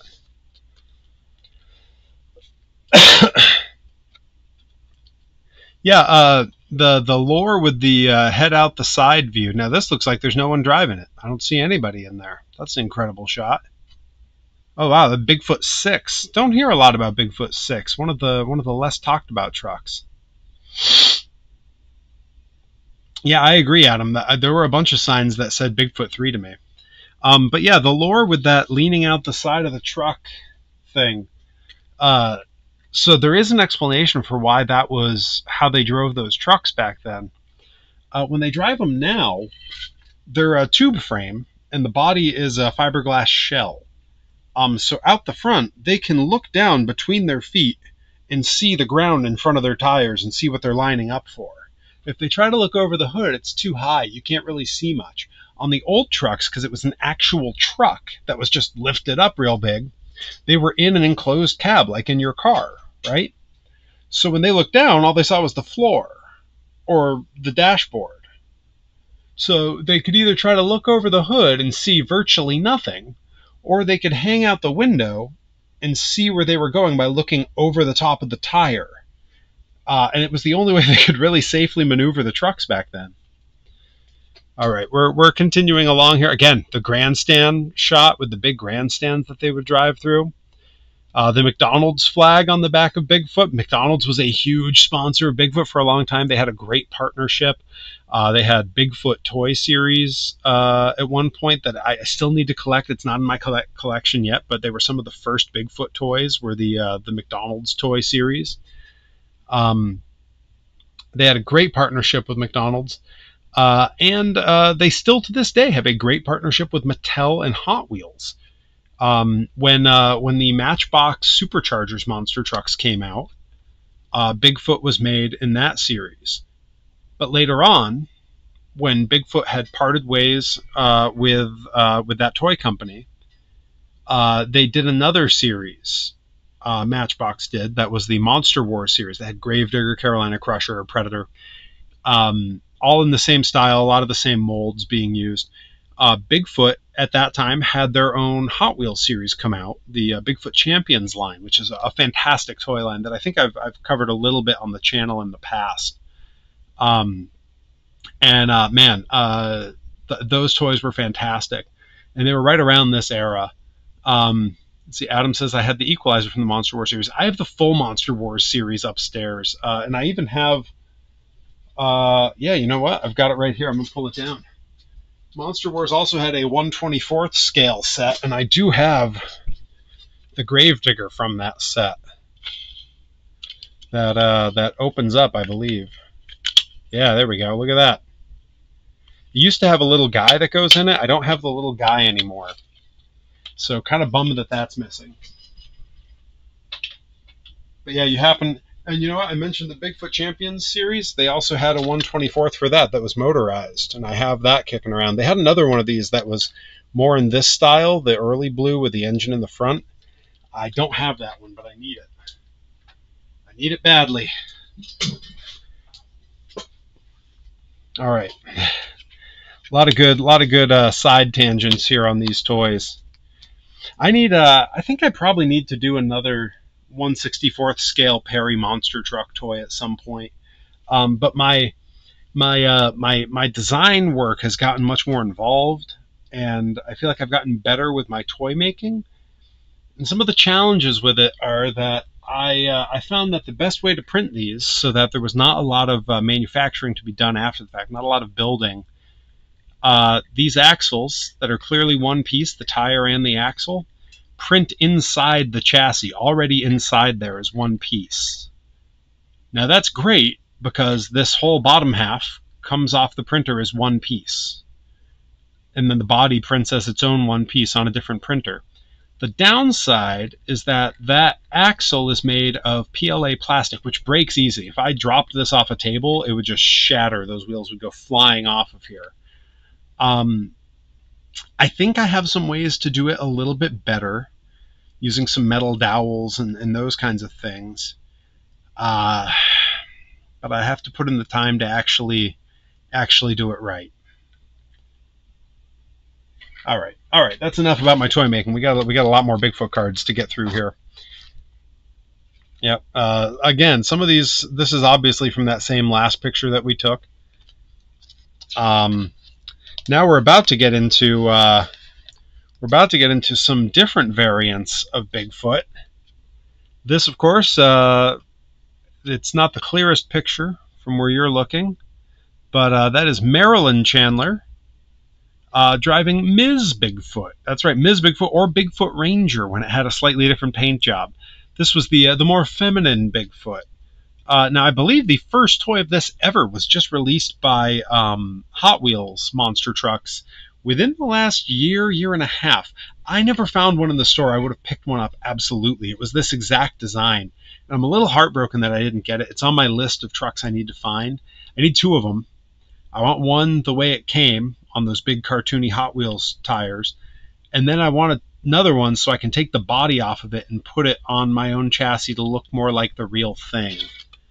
I would probably try to make it look the same scale as the ERTL early Bigfoot toy that is mostly resembles Bigfoot 1 on the 48-inch tires. And this is on 48-inch tires as well. So that's what I would want it to look like. You get another good shot of it here. But yeah, that's on my list of toys that I never found in the store. You know, I'm always glancing at the monster truck toys when I'm there, trying to find ones that I really want. Hot Wheels did a throwback of Samson 1. Never managed to find that in the store. Yeah, when this truck, the Bigfoot Ranger, Ms. Bigfoot, would hit the cars, it would fly. And I think it was partly because it was much lighter. It wasn't on the same big heavy tires as the other trucks. But boy, when they would allow a lot of mixed racing back then, where they had monster trucks on 48s. They had the I believe it's a 66 is the standard. Then they had 72s on some of them. They had the trucks with the dually tractor tires together to sort of mimic a monster truck. You think like a Crimson Crusher or a Cyclops had those. And the monster tanks, of course, would be in that mix. I loved how there was so much variety. Here it is after a little mud bogging. Gonna need some power washing there, I'm afraid. Yeah, here we go. There it is doing a big wheel stand when it hits some cars, and you can see the height of the tire to the car. Not like your standard 66-inch monster truck tire. A very different feel. Doing a little pose on the crush cars, doing a little show and shine when they would open the hood and let you take a look at the massive engines in these things.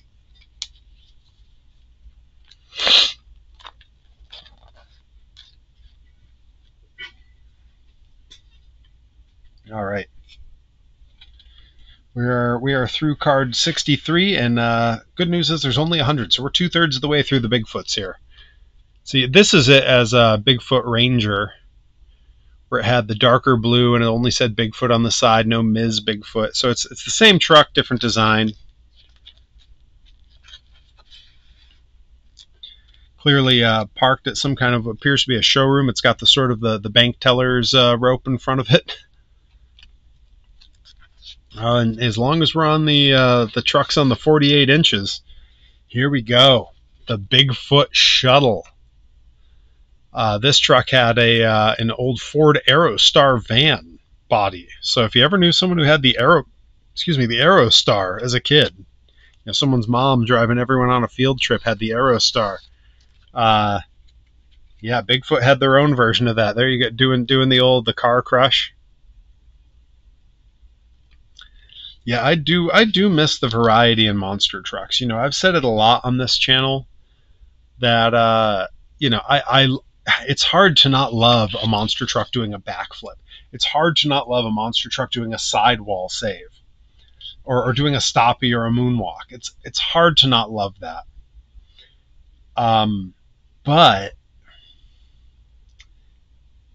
the variety and the weirdness of back in the day when monster trucks were like just some big honking thing that was built under a tree on the back of some guy's farm, the early Gravedigger days when it was, you know, just primer paint. Something magical about that era, driving it through the water. Yeah, the shuttle would kind of just wobble over the cars. And the shuttle was an early vehicle that they had made, because when they did Return of the Monster Trucks in '86, as part of the explaining of how the track worked, Bob took the Bigfoot Shuttle and one of the hosts of the show, Claude Akins, I believe, on a ride over the course in the shuttle. Here it is when it was still painted blue, before they had done it up with that sort of brown paint job.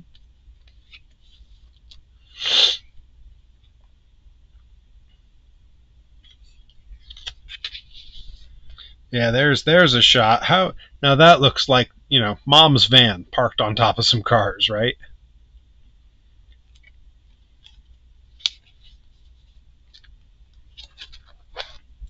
Now we're getting into the there's the hauler that they would haul the trucks around with. Always loved that they had Bigfoot painted on the side. They still do that.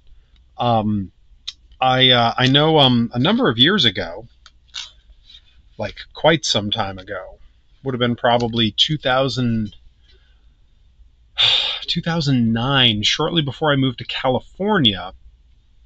I was going to a concert by myself, and on my way to the show, I'm on the highway, and on the other side of the highway, I could see a tractor-trailer truck coming. Ever since I'm a little kid, when I see a big tractor-trailer truck like one of these on the highway, I always wait for it to get close, because I want to see, is it hauling a monster truck? That's always been in my head since I was a little kid. And this one came up, and sure enough, it had Bigfoot on the side of it, huge painting and everything, and it was one of the Bigfoot trucks on its way back from a show. Every so often that happens. I remember about 2 years ago, I'm on the highway on my way to a wrestling booking early in the day, and I passed the Crazy Train Plane Crazy trailer that has them painted on the side. Always cool to see that stuff in the wild. Here you go. Here's Bigfoot 1 early on with some mudder tires, dualies set up on it, doing a bit of a mud run there. Or possibly a truck pull. I can't see if there's a sled behind it. They sell this as a poster now. They recently released a whole bunch of like throwback merch of posters and stuff from pictures from this era. There's Bigfoot with the dually tires on, floating on a river. A couple of chaser boats to make sure if it rolls over, everyone's safe.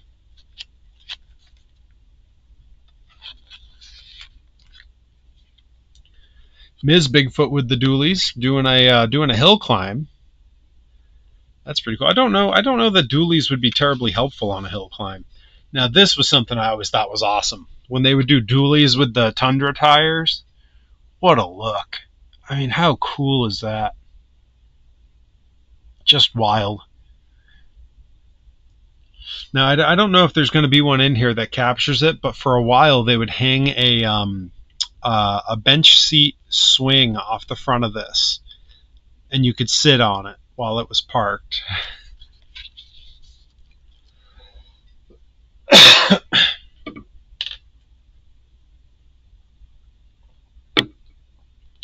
There's a little more dualies with the Tundra tires. Seriously, a great look. I actually have some of my the Bigfoot Champions toys that I talked about had a version with these tires. I have a couple of mine posed so that it looks like that. That's right, the 5,000th Bigfoot appearance in '89. Yeah, when they had all the trucks kind of together and posed for those great pictures where they had the two trucks up on it. That might even be on one of the cards here. There's the Ranger and the shuttle.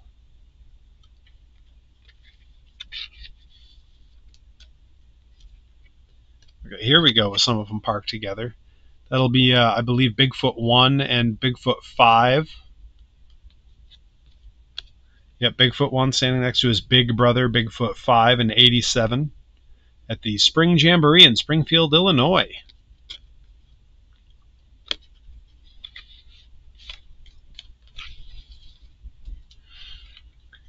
Ms. Bigfoot parked up on what appears to be Bigfoot 3. Bigfoot 4. No, Bigfoot 4. Swing and a miss, Pear Bear. Good try, though.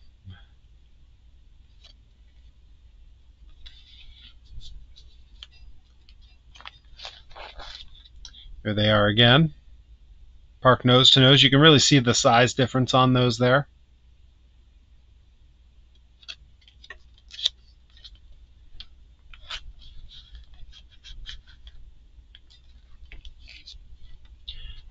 Now, if I recall correctly, this is Bigfoot 1 and Bigfoot 2 in a river. I remember seeing pictures of this at some point. Yeah, Bigfoot 1 and Bigfoot 2 raced through the Black River in Lesterville, Missouri. Photo was taken in late 1982. Just a couple years before Perry was born. Yeah, kissing monster trucks. Ms. Bigfoot leaning in for a little kiss on Bigfoot 4. There we go. This was getting to be a little bit of the early TNT days where Bigfoot was starting to really fly.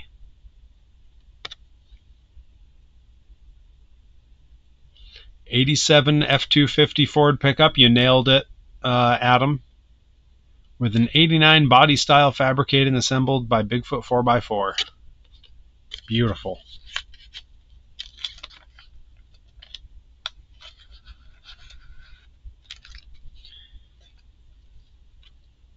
Oh yeah, Bigfoot 5 looking real nice in this picture.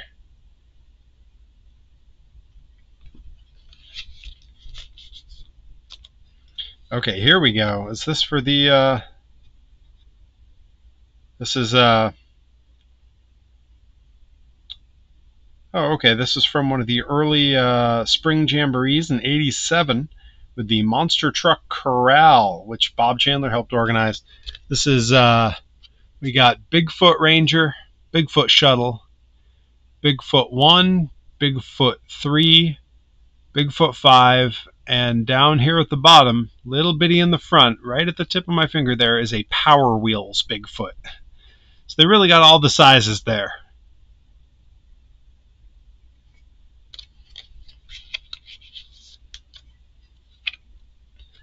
Ooh, Bigfoot with the hood off. Now, to me, this looks like Bigfoot 3, but let's see. Oh, wow. Nope, I'm way off. That is Bigfoot 7. Early photo of Bigfoot 7.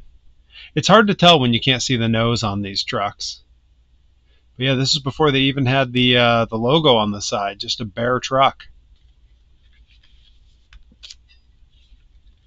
Bigfoot doing a little more river running here. No logo on this one either. Is this 7 as well? Yep, Bigfoot 7.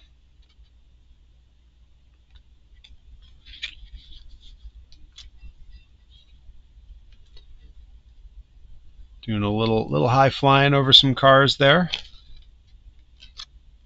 Let's see. National Four-Wheel Drive Pulling Association event.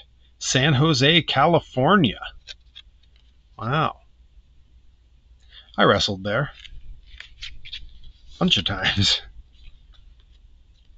A little more outdoor events.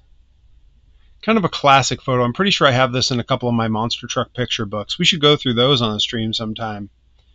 I think Bigfoot 7 was in another movie where he was driving across a river. Bob Chandler was driving with a cigar in his mouth, which he hated. I seem to recall that as well. That feels like I know he was in like Police Academy. He was also in Take This Job and Shove It, but that was Bigfoot 1. Oh, was it Cannonball Run? Could have been Cannonball Run. Tango and Cash. I was close. It was another one of those kind of somewhat forgettable movies from that era. Oh, the Peterson's Four-Wheel and Off-Road magazine. Man, the stack of these I had as a kid because I liked the monster trucks in them. That was all. You know, fun story. Here's some Perry lore. You ready? You ready? Buckle up. When I would have been 2 years old and came home from the babysitters where Return of the Monster Trucks had been brought in by one of the other kids, I was obsessed with monster trucks immediately. When my dad would go grocery shopping, he would take me with him. My little brother would stay home with my mom. My dad would take me with him, and I'd go grocery shopping. And while we're floating through the groceries, we went through the aisle with the magazines, and I looked up and saw monster trucks on a magazine. I said, I want the monster trucks. And I pointed at it. 2 years old. And my dad says, I'm not buying you a magazine. You can't even read. I'm not buying you a magazine. I said, come on, I want the monster trucks. It's got monster trucks. Give me the monster trucks. And he said, I'll tell you what. I'm going to take you home, and if you can learn to write your name, I'll buy you the monster truck magazine. And so I went home with him, and on the chalkboard that my parents, massive chalkboard, probably 5 foot by 4 foot, that my parents kept on the wall in the living room. It's still on the wall in our living room. My dad used it to help us with our homework when we were kids. My dad handed me a piece of chalk and taught me to write every single letter in my first name until I could do it on my own. And I had to tell him what each letter was and what the sounds were. That took, I think, the evening, because it's not really that hard a task. Even if you are only 2 years old, it's not too hard a task, especially if you're having fun and goofing off with your dad at night past your bedtime. So my dad put me to bed, and he got in the car and drove back to the grocery store that night and bought me the magazine and gave it to me the next morning. Somewhere at my parents' house, they still have that monster truck magazine. Here's a Four-Wheelers special collection with Bigfoot crushing the monster trucks. So yeah, there's some deep Perry lore. My earliest glimpses of literacy. There's another off-road magazine with Bigfoot on the cover. Any one of these could have been the magazine that I wanted. Like, any one of these could be the one.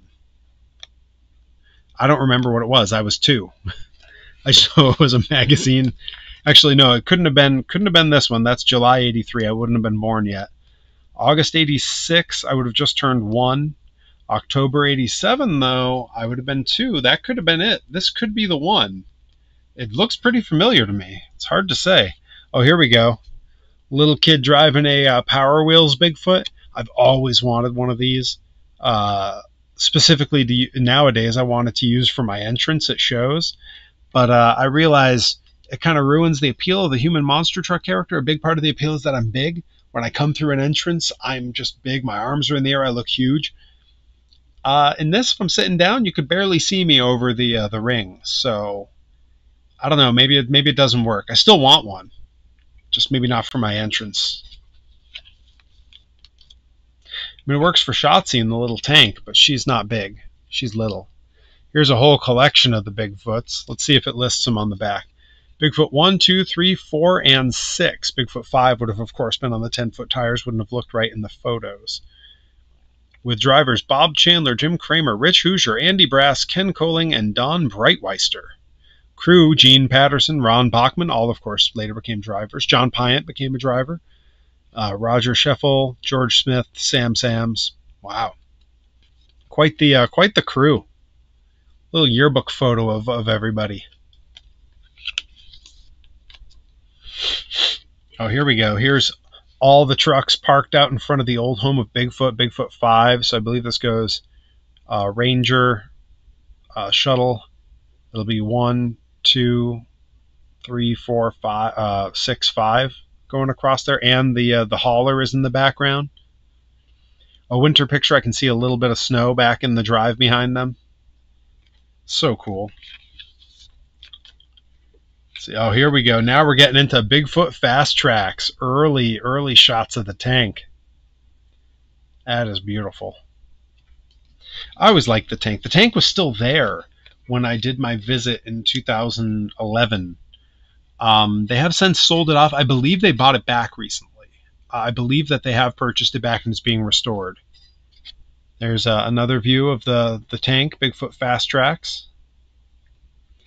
Now, Bigfoot Fast Tracks holds the distinction of being the only monster tank to have a toy made of it. It's in the Bigfoot Champions line, and it took me forever to get. I wanted it. That series came out, I was in like the first grade. I wanted it, then never found it in the stores. I finally got one like 2-3 years ago. There we go. Here it is with the lid up there. The whole body would rise up on hydraulics.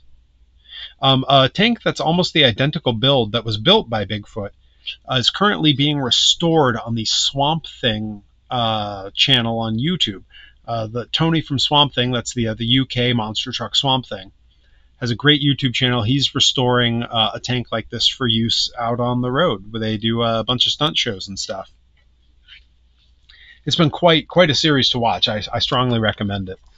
All right, and the last one from this set is what is he doing here? Is he crashing through a time clock shack? Oh yeah, this is when this was from the Take This Job and Shove It when he had to break through a building.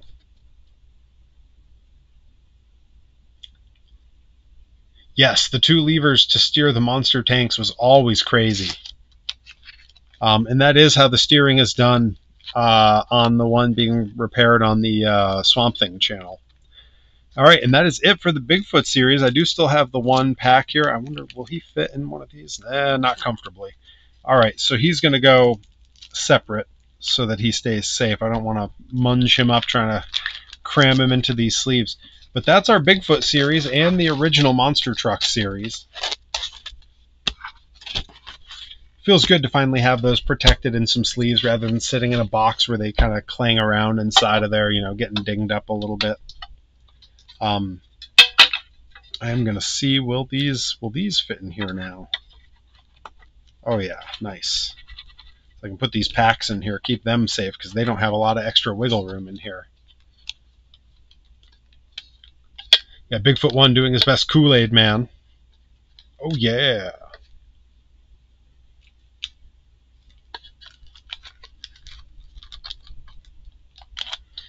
Squeeze all these in here because they should fit very comfortably. Yeah, nice. Cool. I feel good with that. All right, and we are going to call that a stream for now. I think we're going to have to do another stream. We're going to have to revisit the trading cards for sure, because I don't know about you guys, but this was a lot of fun, and I think we'll have a lot of fun going through the old WCW cards, putting those away, and taking a look at some late 80s, early 90s trading card pictures. These are cards from '91, so a great vintage, a great era for wrestling photography. So we'll have to do that for sure. This was a lot of fun. 2 streams in one day. Played some Epic Mickey earlier, did the cards now. Had to make up for those technical difficulties earlier in the week. But thank you guys so much for hanging out. I hope everyone has a good weekend. My birthday's on Friday, so hop on the socials, wish me a happy birthday, or hop on the socials and just remind me I'm old. Either way, I will see you all again very soon. Thank you so much for hanging out. And yeah, keep your eyes out, because I might be popping up for some surprise streams this week. Take it easy, my friends.